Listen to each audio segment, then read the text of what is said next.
બાજુ રાજકોટના જંગલેશ્વરમાં દબાણ કરનારને નોટિસ આપવામાં આવી હતી, જેમાં બીજી નોટિસની કલેક્ટરે તૈયારીઓ કરી લીધી છે। હાઈકોર્ટમાં દબાણકારોએ પિટિશન કરી હતી। 1350થી વધારે દબાણકારોને આ નોટિસ અપાઈ હતી। 900થી વધારે લોકોએ રહેઠાણના પુરાવા રજૂ કર્યા છે અને હવે આગળ શું થાય છે એના પર સૌની નજર છે। પણ આ બધા વચ્ચે બીજી નોટિસની તૈયારી કલેક્ટર ઓફિસમાં થતી હોવાની માહિતી મળી રહી છે।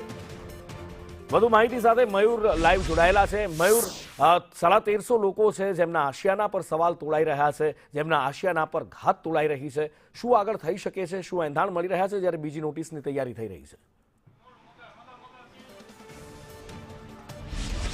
અનુપુર કદાચ છેલ્લા 2 દાયકાના સૌથી મોટા ડિમોલેશનના ઓપરેશનની તૈયારી છે કલેક્ટર તંત્રે છેલ્લા 2 મહિનાથી કરી લીધી છે। પહેલી નોટિસની અંદર 1350 જેટલા દબાણકર્તાઓ છે એમને નોટિસ આપીને જવાબ રજૂ કરવાનો સમય આપવામાં આવ્યો હતો।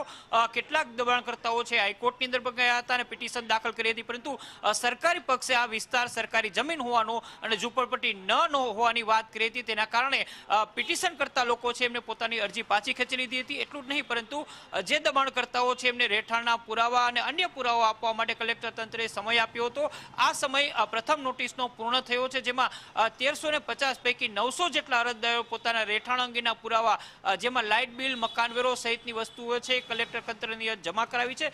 બીજી વાત એ આવી રહી છે કે હવે બીજી નોટિસ આપવાની તૈયારી છે કલેક્ટર તંત્રે કરી છે। આ દરમિયાન તમામ જે નોટિફાઈ લોકો છે, તમામ વિસ્તારો છે એની અંદર આ નોટિસો આપવામાં આવશે, પરંતુ હજુ સુધી એ સમય અથવા તો તારીખ છે કલેક્ટર તંત્રે નક્કી નથી કરી, કારણ કે જે લોકોએ પુરાવા આપ્યા છે એમના પુરાવાની ચકાસણી સહિતની વિગતો છે એ કલેક્ટર તંત્ર દ્વારા હાલ અત્યારે હાથ ધરવામાં આવી રહી છે।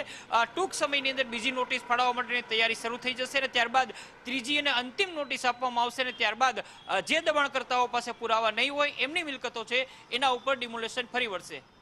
મયુર, માહિતી બદલ આભાર।